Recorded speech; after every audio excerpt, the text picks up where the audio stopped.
The next session is by yours truly. Hey, it's me. I'm going to talk to you about how to make the decision in what tools to use. So you just heard about Clickly. Let me just give you an example. If your store isn't making any money and you've never sold a product and you don't have product market fit, probably Clickly isn't just going to magically solve your problem, as an example. Now, if you've tried Facebook ads and Instagram ads and you have a healthy average order value, Clickly will probably work really well for you. So it seems like something that you plug in as a layer on your advertising channels. It could even be perhaps the first or one of your primary channels to test or start on. So there's not too much of a risk to join their platform and try it. But those are the kind of decisions you have to make inside a business.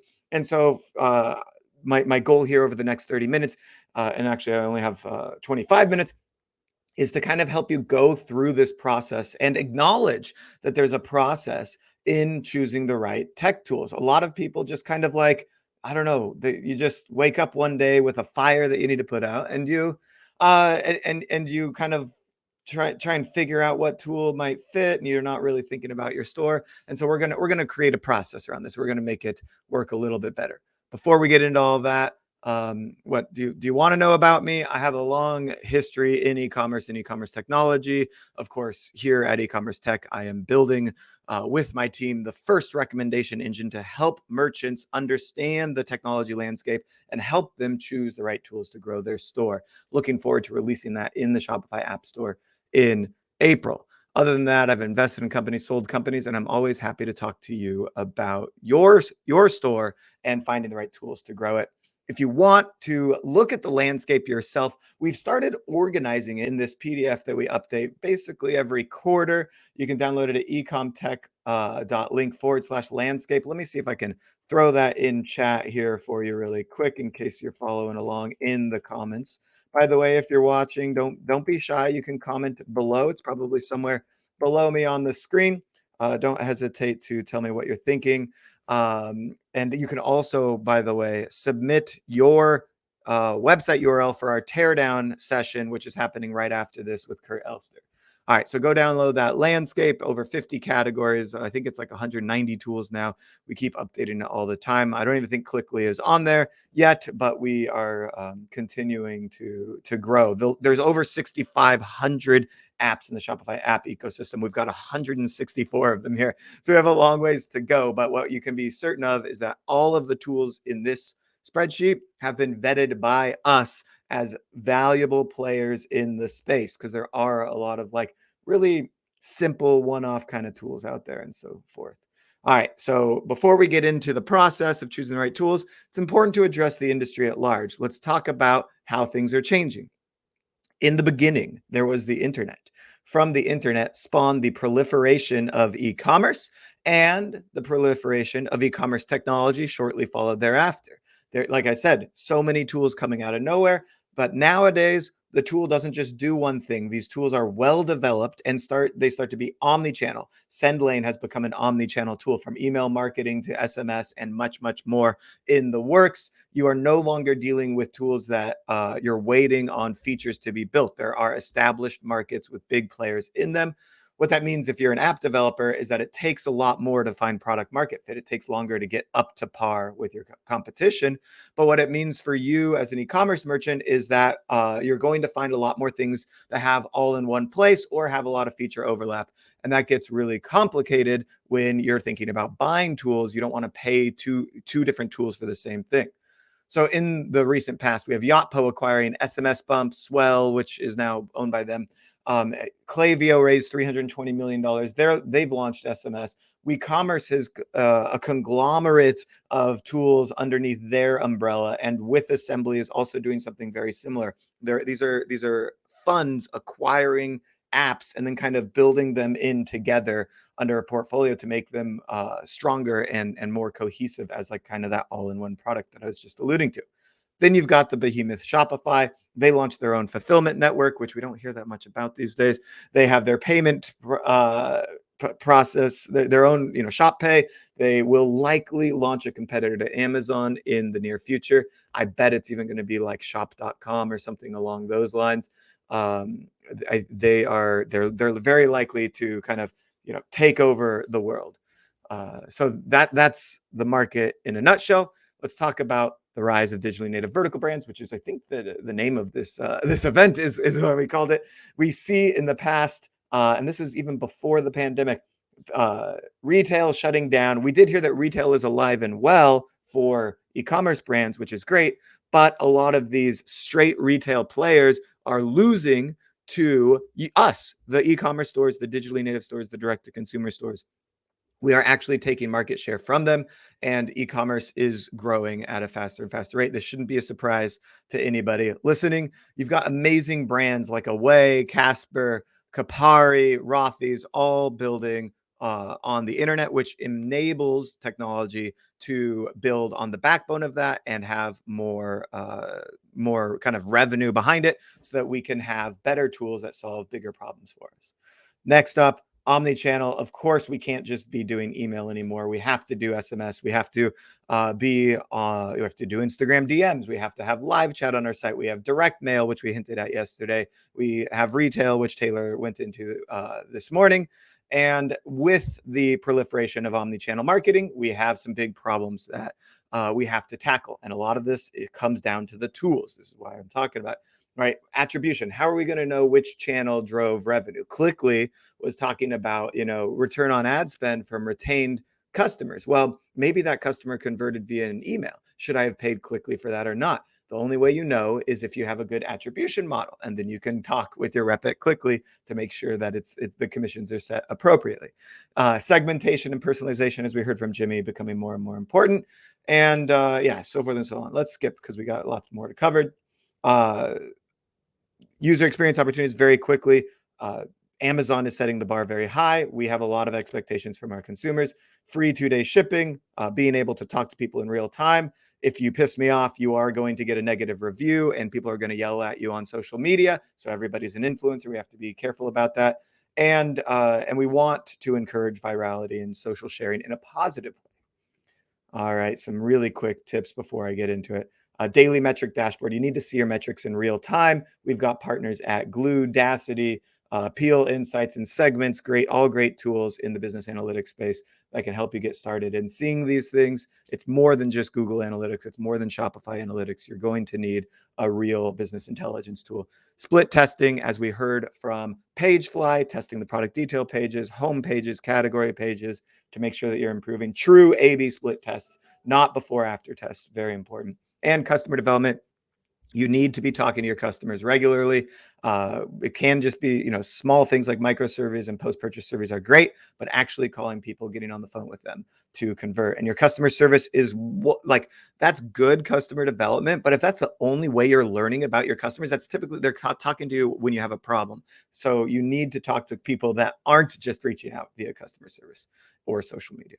All right, finally, here we are. This is there's two types of tools that you need to understand when you are purchasing technology. One is going to impact a key metric in the business, and the other is really just going to save you time. I think about like a tool called Excelify, which just helps like translate spreadsheets into product listings and merchandising and stuff like that. That is just a time saver. So it's not really improving much more than like the cost of my resources. And for that reason, we want to focus on tools that typically improve a KPI inside of our business. So here's how it looks for you. It usually starts with a small fire when you're trying to choose a tool. It starts growing and growing in the business. Maybe it's customer service. Maybe it's the lack of email personalization that starts to become a big problem for you. It can be any which thing. As those customer service inquiries start to grow and grow, you're realizing you're spending a lot of time on it. And suddenly you're like, I need a tool for this. How am I going to put out this fire? So you take one of your team members, might just be your customer service rep. They're probably unqualified in choosing technology. And all of a sudden you say, hey, go find us a help desk. They don't know anything about the rest of their tool stack. They just know this one problem that they have, and they're off and running. So what are they going to do? They have no real experience. They're jumping on the grenade and trying to figure out the entire industry from the ground up for the first time. Undoubtedly, their next step is to ask our one and only overlord, Google, always watching. Hopefully they found something good in the search results in the top 3 because they're probably not scrolling any further, and can start vetting this solution. And at the end of this very scientific process, through all of the demos, which are always unavoidable, and all of the questions in Facebook groups, and looking at your competitors and seeing what they're doing and going with what's popular, which is what we heard from Bump and Blends yesterday, is not necessarily a good idea. You hopefully found one tool that works for you. Now you just have to go get the buy-in from your upper management in order to get the budget approved and actually buy it. Great. There has to be a better way. And there is. It starts simply with what I call needs analysis. This is the basic 7-step process. You don't even, I think you could screenshot it, but at the end of the day, it's quite obvious and logical. The problem is that you haven't gone through this. I've talked to 200, I looked at 263 merchants, and I think 2 of them were choosing technology products with a strategic approach. The rest were putting out fires, as I just described. So needs analysis, which includes, I would say, integration. What problem is this solving? What key metrics do I want to move the needle on? Is it going to increase average order value? Is it going to prevent out of stock inventory from occurring? Is it going to increase conversion rate? It's very important to understand what metric it's going to be changing. And then from there, thinking about the feature set of how it's going to solve that underlying problem. Integrations is probably one of the most important things. If this tool operates in a silo, it's no good for the rest of the business. You need your inventory management tool to talk to your 3PL, and to talk to your supply chain, and to talk to your operations team, and to talk to your website, right? So that we can have all the things we need there. You need your customer service help desk to pull in Facebook, Instagram, WhatsApp, Telegram, SMS, email. It has to integrate with all of these tools all at the same time. It doesn't make sense if it's in a silo. Budget, you need to set your budget up front on how much you can afford to spend for this. And this especially helps you decide, do I need a small tool that solves a small problem? Do I need an enterprise grade tool that solves this problem for now into the future? Do I need to find a tool that is scalable and grows with me? Some tools are definitely designed for early stage businesses, and you start to outgrow them as your business grows. So you got to think about this before buying any one specific technology. Then you want to think about switching costs and lock-in costs. So uh, email service providers are actually a great example here. You have all these flows, all these email templates. How are you going to move those over to another provider? There's a big lock-in there. So before you make a decision on your email service provider, this is especially true for starting stores, you need to think about its scalability. How fast am I planning on growing this brand? Will the email service provider scale with me? If not, then you either have to acknowledge that there's going to be a switching cost at a later time, and think about, okay, we grew a lot this year. We are, approaching this point where we're going to outgrow our email service provider and swap. By the way, SendLane, great scalable platform. Since we had them on just a couple of sessions ago, worth mentioning that they scale out nicely, working well with starting stores and growing. So you have to think about these costs. You should always have and compare at least 2 tools. So creating a short list is very important. And yes, you do have to go into the demos to see the unique functionality and differentiation. Just make sure that before you go into the demo, you've done the rest. You're sure that this tool has the integrations it needs. It has most of the functionality you need. And then figure out some of the niche functionalities that you might need from a tool, and ask those questions in the demo. Does it actually do this? Can we see UTM data? Can I create custom fields in here? Can I dynamically insert coupon codes? Whatever it is that you might need in order for it to work best for you. And then once you've decided to move forward with the tool, if you can roll this tool out, especially if it changes the user experience on your site, I do recommend rolling it out in a true split test to see how it increases performance if you can. Otherwise, you're going to just roll it out all at once and go through the onboarding process. Remember, tools don't make you more money. How you use them makes you more money. So if the tool requires resources internally to update, modify, change, send the emails, send the SMSs, update the lists, etc., you need to allocate your resources appropriately to get the results from your tool. Otherwise, you're spending money on a SaaS tool monthly that is not returning on its investment. Some basic questions to ask yourself: is this built for e-commerce? we already mentioned the problem focus area. Who's going to manage this tool inside my organization? Who's accountable to the ROI of this tool on a regular basis? And who are they going to report to on the success or failures of that tool? Just quick side note on this. If you don't have somebody in the organization accountable for a certain tool, it's possible that this tool will stay in your financials, costing you money without being used. I was in-house at a beauty box subscription, BoxyCharm, when I was looking over the shoulder of one of my finance guys at the marketing budget. I just happened to look down and say, Constant Contact. We don't use Constant Contact for email. We use, I think it was what was it? HubSpot, or maybe it was something else, actually, I think. And the guy goes, well, we're paying $1,100 a month for Constant Contact. I'm like, so I go into the back end of Constant Contact and I look, we haven't sent an email in 11 months. So I'm like, holy crap, that's a lot of money we just wasted because there was nobody held accountable for that tool. Nobody had to report on the results of that tool. At any point in the last 11 months, if there was somebody held accountable, that person would have had to explain and justify that cost, right?